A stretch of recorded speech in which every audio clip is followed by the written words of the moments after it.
ਵਾਹਿਗੁਰੂ ਜੀ ਕਾ ਖਾਲਸਾ ਸ਼੍ਰੀ ਵਾਹਿਗੁਰੂ ਜੀ ਕੀ ਫਤਿਹ। ਕਿਸੇ ਵੀ ਧਰਮ ਦਾ ਇਤਿਹਾਸ ਉਸ ਧਰਮ ਦੀ ਬੁਨਿਆਦ ਹੁੰਦੀ ਹੈ। ਆਪਾਂ ਕਹਿ ਸਕਦੇ ਹਾਂ ਕਿ ਕੋਈ ਵੀ ਧਰਮ ਜਿਹੜਾ ਹੈ ਉਹ ਆਪਣੇ ਇਤਿਹਾਸ 'ਤੇ ਖਲੋਤਾ ਹੁੰਦਾ ਹੈ। ਇਤਿਹਾਸ ਤੋਂ ਬਿਨਾਂ ਕੋਈ ਵੀ ਧਰਮ ਅਧੂਰਾ ਹੁੰਦਾ ਹੈ। ਔਰ ਇਸੇ ਕਰਕੇ ਅਸੀਂ ਅੱਜ ਪਹੁੰਚੇ ਹਾਂ ਇੱਕ ਇਤਿਹਾਸਕ ਅਸਥਾਨ 'ਤੇ। ਜਿਸ ਤਰ੍ਹਾਂ ਤੁਸੀਂ ਸਭ ਜਾਣਦੇ ਹੋ ਕਿ ਦੁਨੀਆ ਦਾ ਹਰ ਇੱਕ ਗੁਰਸਿੱਖ ਆਪਣੀਆਂ ਉਸ ਧਰਮ ਅਸਥਾਨਾਂ ਵਾਸਤੇ ਰੋਜ਼ਾਨਾ ਸੁਬਾਹ ਸ਼ਾਮ ਬੇਨਤੀਆਂ ਕਰਦਾ ਹੈ ਆਪਣੇ ਰੱਬ ਦੇ ਅੱਗੇ ਕਿ ਉਹਨਾਂ ਅਸਥਾਨਾਂ ਦੇ ਦਰਸ਼ਨ ਦੀਦਾਰੇ ਸਾਨੂੰ ਹੋ ਸਕਣ ਜੋ ਸਾਡੇ ਕੋਲ ਵਿਛੜ ਚੁੱਕੇ ਨੇ 1947 ਦੇ ਵਿੱਚ। ਅਸੀਂ ਇਸ ਵੇਲੇ ਜੀ ਖਲੋਤੇ ਹਾਂ ਗੁਰਦੁਆਰਾ ਸ੍ਰੀ ਪੱਟੀ ਸਾਹਿਬ ਵਿਖੇ, ਔਰ ਗੁਰਦੁਆਰਾ ਸ੍ਰੀ ਪੱਟੀ ਸਾਹਿਬ ਦਾ ਇਤਿਹਾਸ ਆਪ ਜੀ ਦੇ ਸਾਹਮਣੇ ਹੈ। ਇਹ ਉਹ ਪਵਿੱਤਰ ਅਸਥਾਨ ਹੈ ਜਿੱਥੇ ਸਾਹਿਬ ਸ੍ਰੀ ਗੁਰੂ ਨਾਨਕ ਦੇਵ ਜੀ ਮਹਾਰਾਜ 6 ਸਾਲ ਦੀ ਉਮਰ ਵਿੱਚ ਪੰਡਤ ਗੋਪਾਲ ਦਾਸ, ਪੰਡਤ ਬ੍ਰਿਜ ਲਾਲ ਅਤੇ ਮੌਲਵੀ ਕੁਤਬੁੱਦੀਨ ਕੋਲੋਂ ਹਿੰਦੀ, ਸੰਸਕ੍ਰਿਤ ਅਤੇ ਫਾਰਸੀ ਪੜ੍ਹਨ ਲਈ ਆਏ ਸਨ। ਇਸੇ ਹੀ ਅਸਥਾਨ 'ਤੇ ਸ੍ਰੀ ਗੁਰੂ ਨਾਨਕ ਦੇਵ ਜੀ ਨੇ ਪੱਟੀ ਨਾਮੀ ਬਾਣੀ ਉਚਾਰਨ ਕੀਤੀ। ਇੱਥੇ ਤਾਂ ਇਹ ਇਤਿਹਾਸ ਬਹੁਤ ਹੀ ਘੱਟ ਲਫ਼ਜ਼ਾਂ ਦੇ ਵਿੱਚ ਦਰਜ ਹੈ, ਲੇਕਿਨ ਹਕੀਕਤ ਦੇ ਵਿੱਚ ਜਾਈਏ ਤਾਂ ਇਸ ਦਾ ਇਤਿਹਾਸ ਬਹੁਤ ਹੀ ਵੱਡਾ ਹੈ। ਗੁਰੂ ਨਾਨਕ ਦੇਵ ਜੀ ਮਹਾਰਾਜ ਦਾ ਜਦੋਂ ਜਨਮ ਹੋਇਆ, ਇਸ ਤੋਂ ਕੁਝ ਹੀ ਦੂਰੀ 'ਤੇ ਲਗਭਗ 200 ਮੀਟਰ ਦੀ ਦੂਰੀ 'ਤੇ ਗੁਰੂ ਨਾਨਕ ਦੇਵ ਜੀ ਦਾ ਉਹ ਪਾਵਨ ਪਵਿੱਤਰ ਅਸਥਾਨ ਹੈ ਜਿੱਥੇ ਸਾਹਿਬ ਸ੍ਰੀ ਗੁਰੂ ਨਾਨਕ ਦੇਵ ਜੀ ਮਹਾਰਾਜ ਦਾ ਜਨਮ ਹੋਇਆ ਸੀ। ਔਰ ਅਸੀਂ ਨਨਕਾਣਾ ਸਾਹਿਬ ਸ਼ਹਿਰ ਦੇ ਵਿੱਚ ਹਾਂ।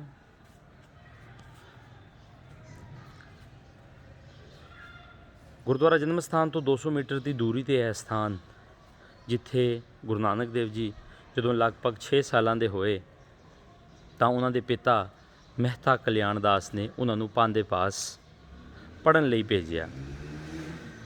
ਲੇਕਿਨ ਕੁਝ ਹੀ ਦਿਨ ਬਾਅਦ ਪਾਂਦੇ ਨੂੰ ਇਸ ਗੱਲ ਦਾ ਅਹਿਸਾਸ ਹੋਣ ਲੱਗਾ ਕਿ ਇਹ ਕੋਈ ਆਮ ਵਿਦਿਆਰਥੀ ਨਹੀਂ ਹੈ, ਕਿਉਂਕਿ ਗੁਰੂ ਨਾਨਕ ਦੇਵ ਜੀ ਦੇ ਸਵਾਲਾਤ ਜਿਹੜੇ ਸਨ ਉਹ ਬਹੁਤ ਹੀ ਡਿਫਰੈਂਟ ਸਨ।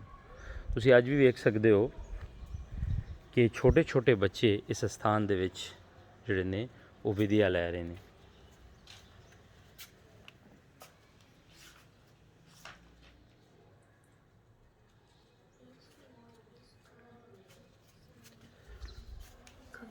ਮੈਂ ਤੁਹਾਨੂੰ ਉਸ ਸਥਾਨ ਬਾਰੇ ਲੈ ਕੇ ਜਾ ਰਿਹਾ ਜਿੱਥੇ ਪੁਰਾਣਾ ਸਥਾਨ ਹੁੰਦਾ ਸੀਗਾ।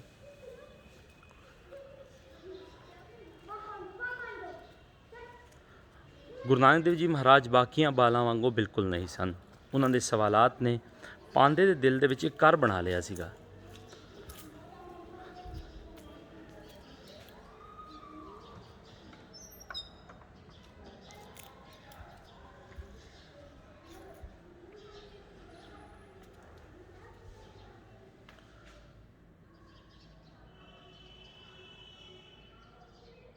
ਤੁਸੀਂ ਉੱਪਰ ਵੇਖ ਸਕਦੇ ਹੋ ਕਿ ਕਿਤਨੀ ਬਾਕਮਾਲ ਦੀਵਾਰਾਂ ਦੇ ਉੱਪਰ ਪੇਂਟਿੰਗਸ ਬਣਾਈਆਂ ਗਈਆਂ ਹਨ, ਔਰ ਇਹਨਾਂ ਦੀ ਹਾਲਤ ਬਿਲਕੁਲ ਜ਼ਬਰਦਸਤ ਹੈ।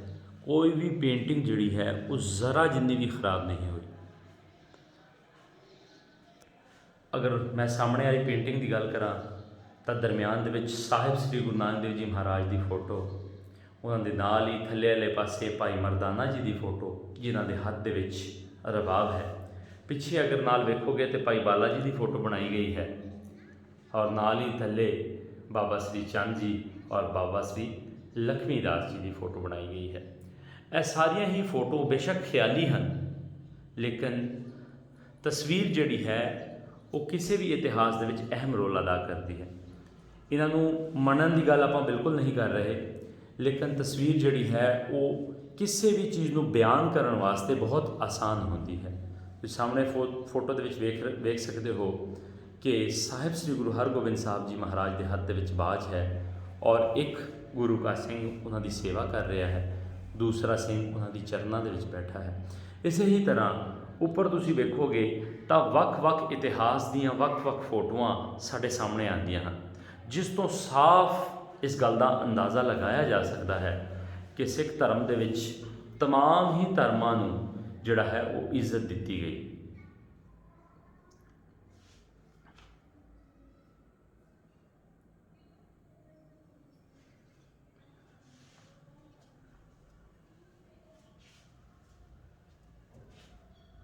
ਸਾਹਿਬ ਸ੍ਰੀ ਗੁਰੂ ਨਾਨਕ ਦੇਵ ਜੀ ਦੀ ਜਿਹੜੀ ਖਿਆਲੀ ਫੋਟੋ ਹੈ ਉਹ ਵੀ ਆਪ ਜੀ ਦੇ ਸਾਹਮਣੇ ਹੈ।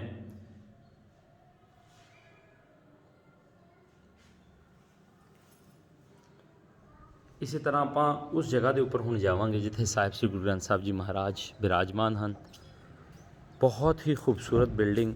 ਕਮਾਲ ਦੀ ਗੱਲ ਇਹ ਹੈ, ਮੈਂ ਨਾਲ ਆਪ ਜੀ ਨੂੰ ਦੱਸਦਾ ਜਾਵਾਂ ਕਿ ਇਸੇ ਹੀ ਜਗ੍ਹਾ ਦੇ ਉੱਪਰ ਮੈਂ ਵੀ ਗੁਰਮੁਖੀ ਦੀ ਸਿੱਖਿਆ ਲਈ ਹੈ। ਬਲਕਿ ਨਨਕਾਣਾ ਸਾਹਿਬ ਦੇ ਵਿੱਚ ਲਗਭਗ ਅੱਜ ਤੋਂ 10 ਸਾਲ ਪਹਿਲੇ ਤੱਕ ਜਿਨ੍ਹਾਂ ਵੀ ਗੁਰਸਿੱਖਾਂ ਨੇ, ਜਿਨ੍ਹਾਂ ਵੀ ਬੱਚਿਆਂ ਨੇ ਗੁਰਮੁਖੀ ਦੀ ਸਿੱਖਿਆ ਲਈ ਹੈ ਉਹ ਗੁਰਦੁਆਰਾ ਸ੍ਰੀ ਪੱਟੀ ਸਾਹਿਬ ਤੋਂ ਹੀ ਲਈ ਹੈ।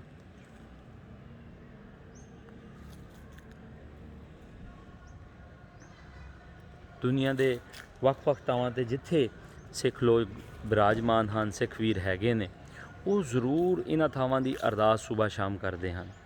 ਸੋ ਆਪਾਂ ਕੋਸ਼ਿਸ਼ ਕਰ ਰਹੇ ਹਾਂ ਕਿ ਕੀਰਤਨ ਨਿਰਮੋਲਕ ਹੀਰਾ ਦੇ ਇਸ ਚੈਨਲ ਰਾਹੀਂ, ਇਸ ਪਲੇਟਫਾਰਮ ਰਾਹੀਂ ਤੁਹਾਨੂੰ ਪਾਕਿਸਤਾਨ ਦੇ ਵਿੱਚ ਮੌਜੂਦ ਵੱਖ-ਵੱਖ ਗੁਰੂ ਘਰਾਂ ਦੇ ਦਰਸ਼ਨ ਆਪ ਜੀਆਂ ਨੂੰ ਜ਼ਰੂਰ ਕਰਾਏ ਜਾਣ।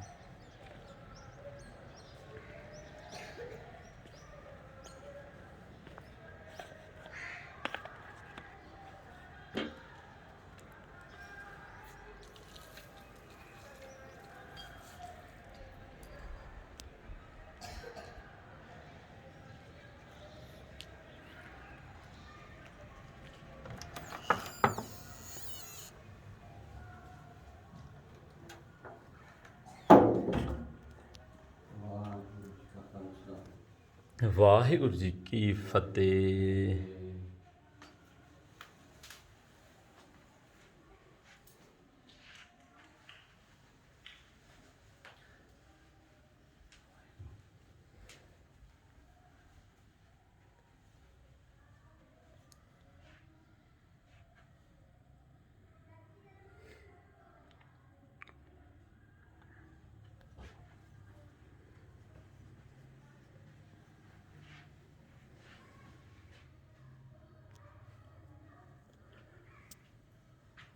ਦਰਸ਼ਨ ਦੇਖ ਜੀਵਾਂ ਗੁਰ ਤੇਰਾ, ਪੂਰਨ ਕਰਮ ਹੋਏ ਪ੍ਰਭ ਮੇਰਾ।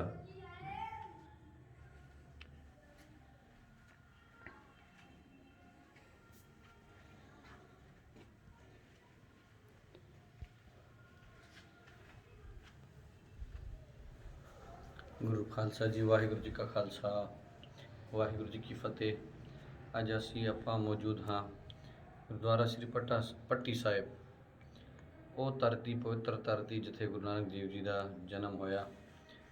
ਗੁਰਦੁਆਰਾ ਪੱਟੀ ਸਾਹਿਬ ਦਾ ਇਤਿਹਾਸ ਆਪ ਜੀ ਨੂੰ ਸਰਦਾਰ ਭੁਪਿੰਦਰ ਸਿੰਘ ਲਵਲੀ, ਜੋ ਕਿ ਪੰਜਾਬੀ ਲਹਿਰ ਟੀਮ ਦੇ ਓਨਰ ਵੀ ਹਨ, ਅਤੇ ਨਾਲ ਹਿਸਟਰੀਕਲ ਪਲੇਸ ਜਿਹੜੇ ਗੁਰਦੁਆਰੇ ਸਾਹਿਬ ਹਨ, ਉਹ ਆਪ ਜੀ ਨੂੰ ਪੰਜਾਬੀ ਲਹਿਰ ਦੇ ਜ਼ਰੀਏ ਅਤੇ ਪਲੇਟਫਾਰਮ ਦੇ ਜ਼ਰੀਏ ਆਪ ਜੀ ਨੂੰ ਦਰਸਾ ਰਹੇ ਨੇ ਹਮੇਸ਼ਾ।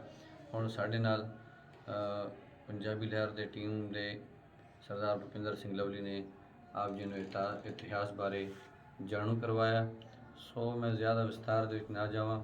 ਇਸ ਗੁਰਦੁਆਰੇ ਸਾਹਿਬ ਦਾ ਇਤਿਹਾਸ, ਜੋ ਕਿ ਗੁਰੂ ਸਾਹਿਬ ਸ੍ਰੀ ਗੁਰੂ ਨਾਨਕ ਦੇਵ ਜੀ 6 ਸਾਲ ਦੀ ਉਮਰ ਵਿੱਚ ਇੱਕ ਪੰਡਤ ਤੇ ਮੌਲਵੀ ਤੋਂ ਪੜ੍ਹਾਈ ਕਰਨ ਇੱਧਰ ਉਹਨਾਂ ਦੇ ਮਾਤਾ ਪਿਤਾ ਮਹਿਤਾ ਕਲਿਆਣ ਦਾਸ ਜੀ ਇੱਧਰ ਭੇਜ ਰਹੇ ਸਨ, ਪਰ ਉਹ ਤੇ ਅਕਾਲ ਪੁਰਖ ਪਰਮਾਤਮਾ ਦਾ ਰੂਪ ਸਨ। ਉਹ ਤੇ ਆਪ ਪੜ੍ਹੇ ਸਨ ਤੇ ਉਹਨਾਂ ਨੂੰ ਕੀ ਪੜ੍ਹਾਉਣਾ ਤੇ ਕੀ ਸਿਖਾਉਣਾ, ਉਹ ਤਾਂ ਆਪ ਦੁਨੀਆ ਨੂੰ ਸਿਖਾ ਰਹੇ ਸਨ। ਸੋ ਆਪ ਜੀ ਨੇ ਇਤਿਹਾਸ ਸਰਵਣ ਕੀਤਾ।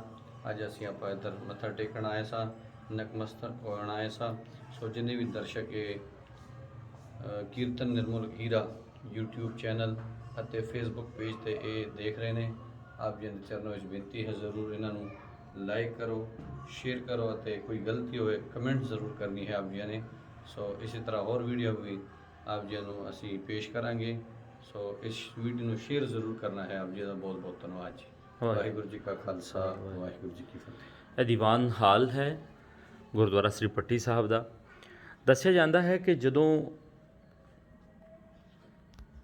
ਪੰਜਵੇਂ ਪਾਤਸ਼ਾਹ ਗੁਰੂ ਅਰਜਨ ਦੇਵ ਜੀ ਮਹਾਰਾਜ ਨੇ ਹਰਿਮੰਦਰ ਸਾਹਿਬ ਦੀ ਨੀਂਹ ਰੱਖਣ ਤੋਂ ਬਾਅਦ ਗੁਰੂ ਘਰ ਔਰ ਸਰੋਵਰ ਸਾਹਿਬ ਦੀ ਉਸਾਰੀ ਸ਼ੁਰੂ ਕੀਤੀ, ਤਾਂ ਗੁਰੂ ਨਾਨਕ ਸਾਹਿਬ ਜੀ ਦੇ ਪੁੱਤਰ ਨੇ ਉਹਨਾਂ ਨੂੰ ਆਖਿਆ ਕਿ ਤੁਸੀਂ ਇਹ ਅਸਥਾਨ ਤਾਂ ਬਣਾ ਰਹੇ ਹੋ, ਲੇਕਿਨ ਗੁਰੂ ਨਾਨਕ ਦੇਵ ਜੀ ਦੇ ਅਸਥਾਨ ਕੌਣ ਬਣਾਏਗਾ। ਇਤਿਹਾਸਕਾਰ ਲਿਖਦੇ ਨੇ ਕਿ ਉਸ ਤੋਂ ਬਾਅਦ ਗੁਰੂ ਅਰਜਨ ਦੇਵ ਜੀ ਮਹਾਰਾਜ ਨਨਕਾਣਾ ਸਾਹਿਬ ਦੀ ਪਾਵਨ ਧਰਤੀ ਤੇ ਆਏ ਔਰ ਉਹਨਾਂ ਥਾਵਾਂ ਨੂੰ ਸਰਚ ਕੀਤਾ ਜਿੱਥੇ ਜਿੱਥੇ ਗੁਰੂ ਨਾਨਕ ਦੇਵ ਜੀ ਦੇ ਪਾਵਨ ਪਵਿੱਤਰ ਚਰਨ ਉਹਨਾਂ ਦੇ ਪਏ। ਉਹਨਾਂ ਅਸਥਾਨਾਂ ਦੀ ਖੋਜ ਕੀਤੀ ਔਰ ਉਸ ਤੋਂ ਬਾਅਦ ਸਾਹਿਬ ਸ੍ਰੀ ਗੁਰੂ ਹਰਗੋਬਿੰਦ ਸਾਹਿਬ ਜੀ ਮਹਾਰਾਜ ਦੇ ਵੇਲੇ ਉਸ ਅਸਥਾਨਾਂ 'ਤੇ ਕੰਮ ਵੀ ਸ਼ੁਰੂ ਹੋ ਗਿਆ ਸੀ, ਕਿਉਂਕਿ ਸਾਹਿਬ ਸ੍ਰੀ ਗੁਰੂ ਨਾਨਕ ਦੇਵ ਜੀ ਮਹਾਰਾਜ ਨਨਕਾਣਾ ਸਾਹਿਬ ਦੇ ਵਿੱਚ ਬਹੁਤ ਹੀ ਥੋੜ੍ਹੇ ਸਮੇਂ ਰਹੇ। ਬਚਪਨ ਉਹਨਾਂ ਦਾ ਨਨਕਾਣਾ ਸਾਹਿਬ ਦੇ ਵਿੱਚ ਬੀਤਿਆ, ਲੇਕਿਨ ਜਿੱਥੇ ਜਿੱਥੇ ਉਹ ਜਾਂਦੇ ਰਹੇ ਤਾਂ ਉਸ ਤੋਂ ਬਾਅਦ ਲੋਕ ਸਾਹਿਬ ਸ੍ਰੀ ਗੁਰੂ ਨਾਨਕ ਦੇਵ ਜੀ ਦਾ ਪਤਾ ਕਰਕੇ ਨਨਕਾਣਾ ਸਾਹਿਬ ਆਉਣਾ ਸ਼ੁਰੂ ਹੋ ਗਏ। ਉਸ ਵੇਲੇ ਨਨਕਾਣਾ ਸਾਹਿਬ ਦਾ ਨਾਮ ਰਾਏ ਭੋਇ ਦੀ ਤਲਵੰਡੀ ਸੀ, ਲੇਕਿਨ ਆਹਿਸਤਾ ਇਹ ਨਾਨਕ ਆਣਾ ਦੇ ਨਾਂ ਤੋਂ ਮਸ਼ਹੂਰ ਹੋਣਾ ਸ਼ੁਰੂ ਹੋ ਗਿਆ ਔਰ ਨਾਨਕਾਣਾ ਤੋਂ ਫਿਰ ਨਨਕਾਣਾ ਸਾਹਿਬ ਬਣ ਗਿਆ। ਦੱਸਿਆ ਜਾਂਦਾ ਹੈ ਕਿ ਜੋ ਗੁਰਦੁਆਰਾ ਸ੍ਰੀ ਗੁਰੂ ਜਨਮ ਸਥਾਨ ਸੀ, ਇਸ ਦਾ ਨਾਮ ਕਾਲੂ ਦਾ ਕੋਠਾ ਕਰਕੇ ਮਸ਼ਹੂਰ ਸੀ।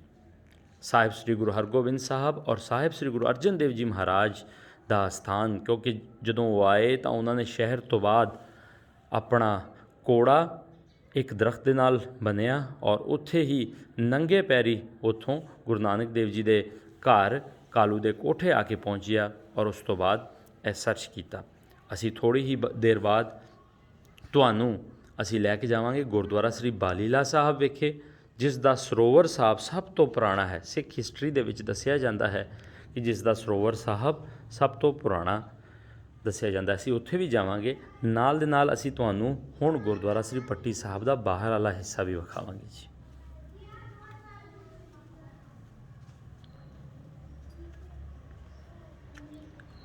ਜੋ ਤੁਸੀਂ ਸਾਹਮਣੇ ਵਾਈਟ ਕਲਰ ਦੀ ਬਿਲਡਿੰਗ ਵੇਖ ਰਹੇ ਹੋ, ਇਹ ਗੁਰਦੁਆਰਾ ਸ੍ਰੀ ਬਾਲੀਲਾ ਸਾਹਿਬ ਦੀ ਬਿਲਡਿੰਗ ਹੈ।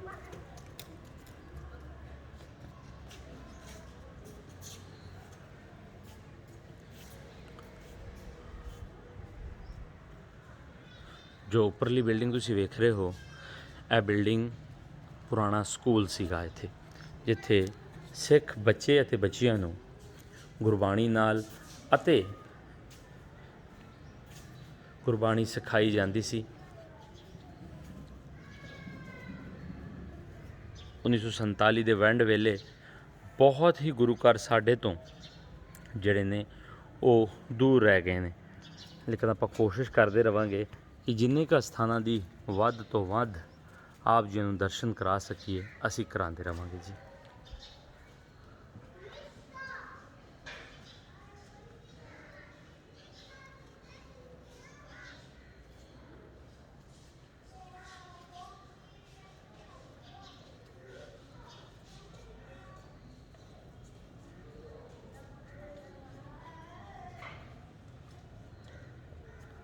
ਇਹਦੇ ਨਾਲ ਹੀ ਅਸੀਂ ਆਪ ਸਭ ਕੋਲੋਂ ਇਜਾਜ਼ਤ ਚਾਹੁੰਦੇ ਹਾਂ ਜੀ। ਵਾਹਿਗੁਰੂ ਜੀ ਕਾ ਖਾਲਸਾ, ਸ੍ਰੀ ਵਾਹਿਗੁਰੂ ਜੀ ਕੀ ਫਤਿਹ।